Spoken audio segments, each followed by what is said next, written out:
mga kapatid,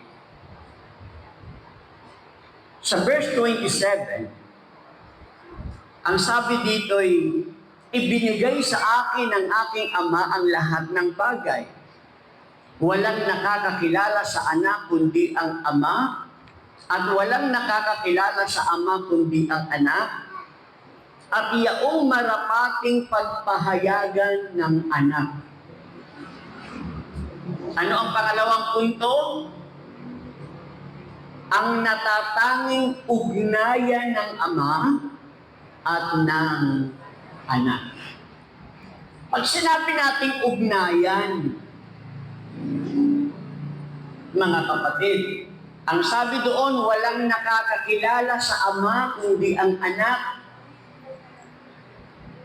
at walang nakakakilala sa anak kundi ang Ama, at iyaong gugustuhin niya na magpakilala siya. Anong mayroon? Relasyon. Hindi lahat na kumikilala sa Diyos, nakakakilala sa Diyos, ay may relasyon sa Diyos. Dapat alam po natin yun. Hindi po lahat ng nakakakilala sa Diyos ay may relasyon sa Diyos. Mga kapatid, ang may relasyon sa Kanya, kinakausap siya, kasama siya. Amen po?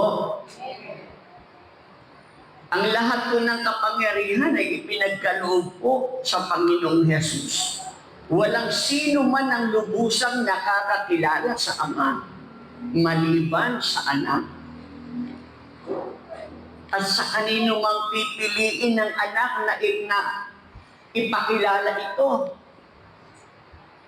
Si Jesus lamang ang daan upang makilala natin ang Diyos.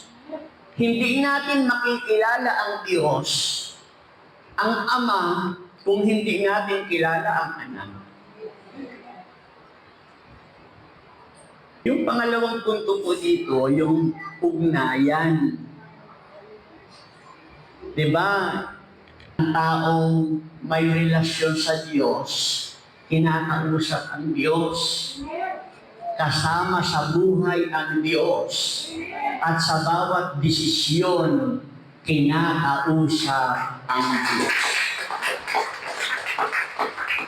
Yan po yung pangalawang punto.